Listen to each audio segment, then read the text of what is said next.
Exercise 10.5 का हम 5 questions कर चुके हैं। 6th क्वेश्चन हम करेंगे। A village having a population of 4000, यानी उसमें एक विलेज में 4000 पीपल हैं, उनकी पॉपुलेशन 4000 है, रिक्वायर्स 150 लीटर्स ऑफ वाटर पर हेड, यानी एक पर्सन को पर डे लिखा हुआ है, पर डे 150 लीटर्स वाटर की रिक्वायरमेंट होती है। It has a tank measuring 20 metre is to 15 metre into 6 metre, इसका मतलब एल बी और एच दिए हुए हैं टैंक के। For how many days will the water of the tank last. तो हमें दो चीज़ें पता होनी चाहिए कि एक तो टैंक के अंदर कितना वॉल्यूम है, कितना वाटर आता है, और विलेज का पर डे कंजम्पशन कितना है, पर डे कितना वाटर विलेज में कंज्यूम होता है पर डे, और जो पानी कंज्यूम होता है उस वाटर की लीटर्स से हम जितने लीटर आता है उससे हम इसको डिवाइड करेंगे, लेकिन ये लीटर्स में दिया हुआ है और ये मीटर क्यूब में आएगा। तो हम इसका जो नंबर है, जो हम वॉल्यूम निकालेंगे वो लीटर्स में आएगा, उसे डिवाइड कर देंगे 1000 से, सो दैट कि वो भी मीटर क्यूब में भी में आ जाएगा, और दोनों को सेम यूनिट में करने के बाद हम डिवाइड करेंगे तो हमें नंबर ऑफ डेज मिल जाएंगे। ठीक है, तो कुछ इस तरह से है। अब इसका सोल्यूशन जब करते हैं तो कैसे करेंगे कि गिवन, ठीक है, measurements of tank, measurements of tank, tank की मेजरमेंट्स क्या क्या है, एल है 20 मीटर, बी है 15 मीटर, और एच है 6 metre, length breadth and height. तो हम capacity of tank, water tank निकालेंगे, वॉल्यूम ऑफ वाटर टैंक निकाल लेंगे। वॉल्यूम और कैपेसिटी कुछ भी कह सकते हैं, ये दोनों सेम थिंग होंगी यहाँ पर। कितना कैपेसिटी है, कितना वॉल्यूम है of water tank, water tank, ये हो जाएगी 4000 लोग हैं, ठीक है, और सॉरी यहाँ पर हम करेंगे L into B into H, L into B into H, यानी वॉल्यूम हमें पहले टैंक का निकाल लेते हैं।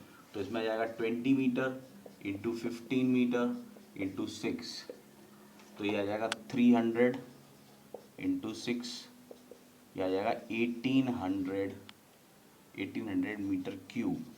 ये कैपेसिटी है टैंक की, टैंक की कैपेसिटी ये हो गई। अब हमें निकालना है per day consumption of village. तो उसके लिए पॉपुलेशन पता है, पर डे तो ये लिखेंगे कि वाटर रिक्वायर्ड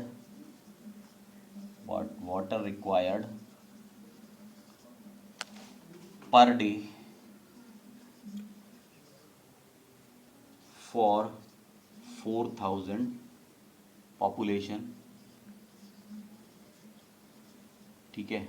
तो ये हो जाएगा 4000 इंटू 150 लीटर्स, यानी 6 लाख लीटर, 6 लाख लीटर। और इसको मैं कन्वर्ट करूँगा मीटर क्यूब में, तो इसके लिए मुझे डिवाइड करना पड़ेगा इसको 1000 से, as 1 metre cube is equal to 1000 litre, ये होता है। तो मैं ये देखता हूँ यहाँ पर, इससे डिवाइड करोगे तो ये कट जाएगा 600 मीटर क्यूब, ठीक है, 600 मीटर क्यूब। अब ये मीटर क्यूब में, ये भी मीटर क्यूब में, तो हमें क्या डालना है, नंबर ऑफ डेज निकालने हैं, नंबर ऑफ डेज, ठीक है, इन नंबर ऑफ डेज सीधे लिखो, ये हो जाएगा 1800 टोटल वाटर की कैपेसिटी उसके टैंक के अंदर है, और 600 पर डे कंजम्पशन है। तो अगर मैं इससे से कैंसिल करूँगा तो आएगा 3, यानी 3 डेज तक वाटर रहेगा, ठीक है। तो 3 days will be your answer. हाँ, 7th क्वेश्चन है, a godown measures 60 metre into 25 metre into 10 metre, L B into H, find the maximum number of wooden crates each measuring 1.5 centimeter into 1.25 meter into 0.5 meter that can be stored in the godown। तो एक godown है जिसकी measurements दी हुई हैं, जिसकी measurements दी हैं, उससे हम इसका वॉल्यूम निकालेंगे, और उसके बाद हमें नंबर ऑफ क्रेट्स कितनी बनेगी जिसमें एक क्रेट का वॉल्यूम इतना हो, L into B into H से हम निकाल लेंगे, तीनों डायमेंशन मेजरमेंट से, इन तीनों से निकाल लेंगे हम क्रेट का वॉल्यूम और क्रेट के वॉल्यूम से गोडाउन के वॉल्यूम को डिवाइड करना है, तो नंबर ऑफ क्रेट्स आ जाएंगी that can be stored in the godown. ठीक है, तो इसमें सबसे पहले क्या करेंगे, ठीक है, गोडाउन की जो मेजरमेंट्स हैं, मेजरमेंट्स ऑफ गोडाउन, ये हो जाएंगी L is equal to 60 metre, B is equal to 25 metre and H is equal to 10 metre. तो वॉल्यूम ऑफ गोडाउन निकालना है, कैपेसिटी ऑफ गोडाउन या volume of godown, volume of godown, ये हो जाएगा L into B into H, 60 into 25 into 10। देखो मैंने देखा मेजरमेंट पुरानी ओल्ड बुक है उसमें ये 15 हो जाता है, मगर ये 40 हो रहा है उसके अंदर, यहाँ पर ये 60 हो रहा है। ठीक है, तो आप ये मेजरमेंट देख लें। ठीक है, इसमें नंबर अगर चेंज है, ओल्ड बुक में शायद कुछ और है और न्यू बुक में कुछ और है, बहरहाल हम जिन इन डायमेंशंस के साथ ही कर रहे हैं, तो आपके में अगर कुछ चेंज हो तो आप चेंज के हिसाब से भी कर सकते हैं। तो 60 25 से मल्टीप्लाई करेंगे, ये हो जाएगा 60 इंटू 250, या ये हो जाएगा 150, 15,000 मीटर क्यूब, ये 15,000 मीटर क्यूब हो जाएगा। नेक्स्ट हम क्या निकालेंगे, volume of crate, volume of crates. तो इसकी भी मेजरमेंट दी है, ये L है, ये B है और ये इसका H है।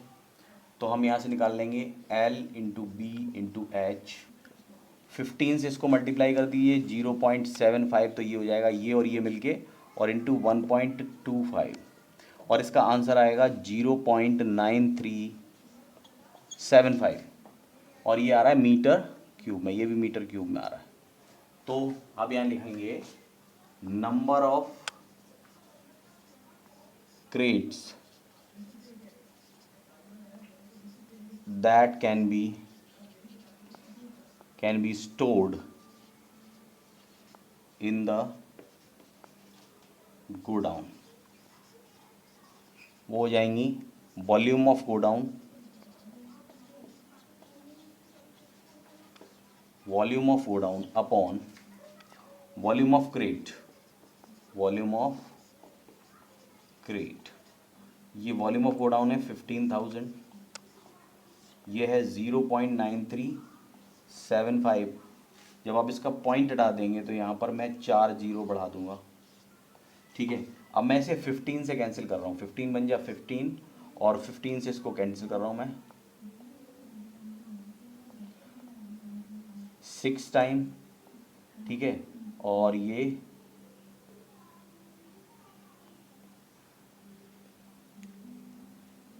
625 आएगा। ठीक है, ऊपर हो जाएगा 1000। अब हमारे पास जो रह जाएगा वो ये है 1000 इंटू 10,000 डिवाइड बाई 625। 625 25 से कैंसिल कर सकते हैं, 25 4 जा और 0 आ जाएगा, और 25 से काटोगे 25 आएगा, 25 से इसे भी कैंसिल कर दो, कितना आएगा 4 और 0 0। इसका मतलब 40 इंटू 400 यानी 16,000, जो नंबर ऑफ क्रेट्स है वो आ जाएंगी 16,000। ठीक है, तो ये आपका आंसर होगा, ये आप इसमें लिख दीजिए। So number of crates is 16,000। ठीक है, अब इसे नोट कर लें। नेक्स्ट क्वेश्चन कराता हूँ।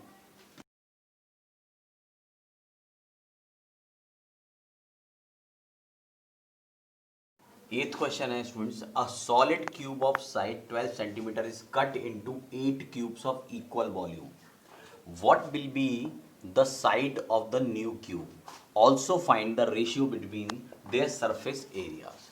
ठीक है, तो हमें क्या करना है, पहले गिवन क्या है, what is given, गिवन क्या है,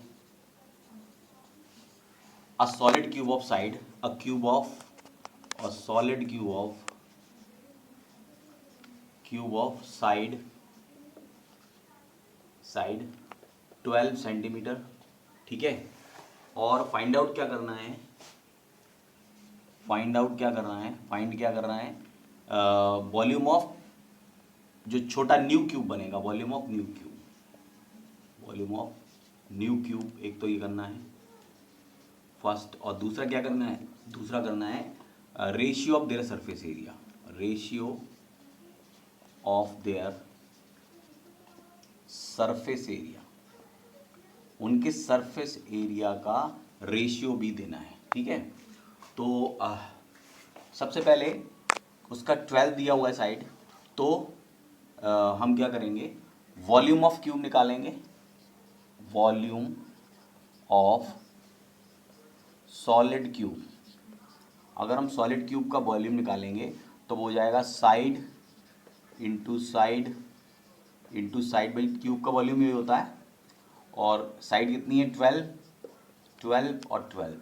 अब एक काम करें कि इसको थोड़ा सा छोटा करने के लिए हम इसे इसी तरह छोड़ देते हैं, इसको मल्टीप्लाई नहीं करेंगे हम, बस ऐसे ही कर देंगे इसको, ठीक है। अब वॉल्यूम हमें क्या करना है, हमें इसी वॉल्यूम में जितना वॉल्यूम इस क्यूब का आ रहा है, इसी में इन्होंने कहा कि इसी वॉल्यूम में 8, हमें 8 इक्वल वॉल्यूम के 8 क्यूब्स बनाने हैं, ठीक है। तो हम क्या करेंगे, इसकी वॉल्यूम को अगर 8 से डिवाइड कर देंगे तो हमारे पास वॉल्यूम आ जाएगा न्यू क्यूब का। तो यहाँ लिखेंगे वॉल्यूम ऑफ न्यू क्यूब, ठीक है। जो नया क्यूब फॉर्म होगा उसका वॉल्यूम कितना होगा, तो वो होगा 12 into 12 into 12 divide by 8। 8 cubes बनाने, 8 से डिवाइड कर दिया। अब हम कुछ इस तरह से सेव कर देते हैं मैनिपुलेट कि 12 इंटू 12 इंटू 12, 8 को कर देंगे 2 इंटू 2 इंटू 2, ठीक है।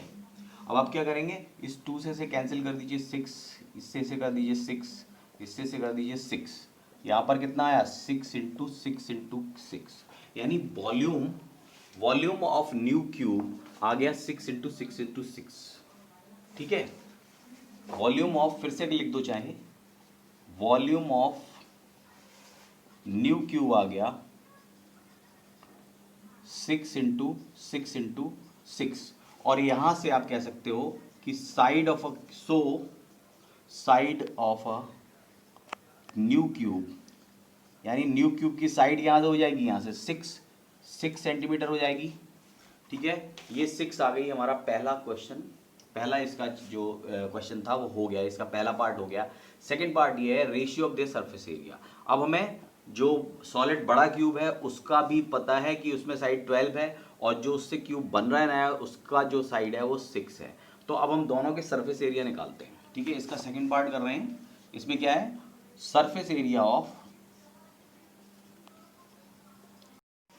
हम अब सरफेस एरिया निकालेंगे सॉलिड क्यूब का, जो पहले सॉलिड क्यूब था ये हो जाएगा वही 12, जो सरफेस एरिया होता है वो होता है 6 इंटू साइड स्क्वायर, और यहाँ पर साइड है 6 इंटू 12 इंटू 12। फर्दर हम इसे फिर कैलकुलेट नहीं करेंगे। नेक्स्ट है surface area of new cube, new cube formed, ठीक है। ये हो जाएगा 6 इंटू साइड का square, that is 6 into 6 into 6, क्योंकि इसकी साइड कितनी है 6 है। अब हमें रेशियो निकालना है तो यहाँ कर देते हैं थोड़ा सा, यहाँ आ जाएगा ratio of solid cube to new cube, ठीक है। Solid cube to new cube ये हो जाएगा 6 into 12 into 12 is to 6 into 6 into 6, या इसको करेंगे 6 into 12 into 12 upon 6 into 6 into 6, 6 to 6 cancel, 6 to जा 12 और 6 टू जा 12, यहाँ आ जाएगा 2 इंटू 2 दैट इज 4, यानी इसको मैं ऐसे करूँगा 4, और नीचे कितना आ जाएगा 1, यहाँ पर भी 4 1, तो ये आ जाएगा 4:1, ये हमारा रिक्वायर्ड रेशियो आ जाएगा। आते हैं लास्ट क्वेश्चन पे। लास्ट क्वेश्चन है students 9th, A river 3 meter deep and 40 meter wide is flowing at the rate of 2 kilometre per hour, है ना। एक रिवर है 3 मीटर डीप 40 मीटर वाइड और 2 किलोमीटर पर आवर के रेट से ये फ्लो कर रहा है, इसमें पानी फ्लो कर रहा है। How much water will fall into the sea in a minute, तो एक मिनट में कितना वाटर जो है वो सी में गिर जाएगा, नदी का रिवर का जो पानी है वो एक मिनट में कितना गिर जाएगा। ठीक है, लेकिन पहले हमें 2 किलोमीटर पर आवर दिया है, तो हम पहले ये निकालते हैं कि एक 1 आवर के अंदर कितना पानी फ्लो हो जाएगा, कितना पानी होगा जो सी वाटर में सी में गिर जाएगा। तो हम क्या करते हैं कि 2 किलोमीटर का एक क्यूबॉइड मान लेते हैं। देखिए हम एक 2 किलोमीटर का क्यूबॉइड मान लेते हैं कि ये 2 किलोमीटर का एक क्यूबॉइड है, कुछ इस तरह से।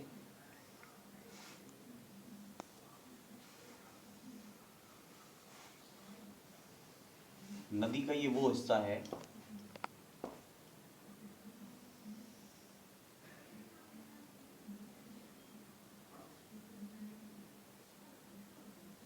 देखिए इस तरह से कि ये जो यहाँ से स्टार्ट करके पानी और 2 किलोमीटर ये जो रेंज है वो 2 km है। ठीक है, ये होगी लेंथ। इस तरह से इमेजिन करते हैं, ये जो इसकी ब्रेथ है वो 40 मीटर है और इसकी जो ये हाइट है ये 3 मीटर है।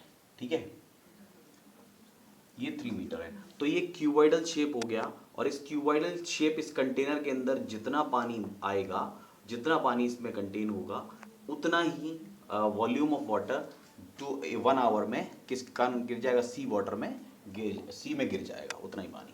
तो हम इसका जरा वॉल्यूम निकाल लेते हैं। तो हमें यहाँ पर क्या हो जाएगा, मेजरमेंट्स क्या होंगी, एल यहाँ पर हमारी हो जाएगी 2 किलोमीटर या 2 इंटू 1000 मीटर, यानी 2000 मीटर तो एल हो जाएगा। ब्रेथ जो है वो 40 मीटर है चौड़ाई और एच है 3 मीटर। तो वॉल्यूम निकाल लेते हैं, वॉल्यूम ऑफ वाटर, इसे लिखेंगे volume of water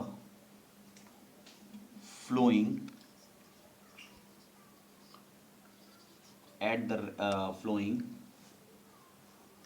per hour,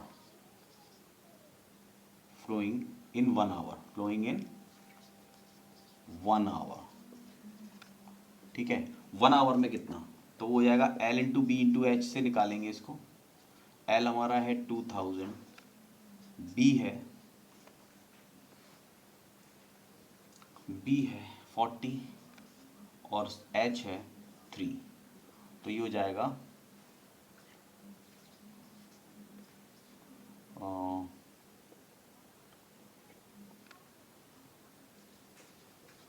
2,40,000 metre cube, 2,40,000 metre cube इतना वाटर जो है वो फ्लो कर जाएगा इन 1 आवर। तो वाटर फ्लोज इन 1 मिनट, तो volume of water flows in 1 minute, volume of water flows in 1 minute कितना हो जाएगा, 1 मिनट में हो जाएगा 2,40,000 मीटर क्यूब है। इसमें हम 60 से डिवाइड कर देंगे और 60 से डिवाइड करोगे तो 6 4 जा 12, यानी और एक 0 से कट जाएगा 4,000 मीटर क्यूब। ये आपका आंसर हो जाएगा कि 1 मिनट में कितना पानी जो है वो सी में गिर जाएगा। ठीक है, तो ये चैप्टर आपका एंड हो गया यहाँ पर, सॉरी ये एक्सरसाइज एंड होगी, ये एक्सरसाइज खत्म होगी। नेक्स्ट 10.6 मैं कल से कराता हूँ, तो यहाँ तक आप अच्छे से इसको कर लें रिवीजन। कोई प्रॉब्लम हो तो आप अपना जो क्वेरीज हैं वो व्हाट्सएप पे सेंड कर सकते हैं, मुझे कॉल कर सकते हैं, जैसे भी।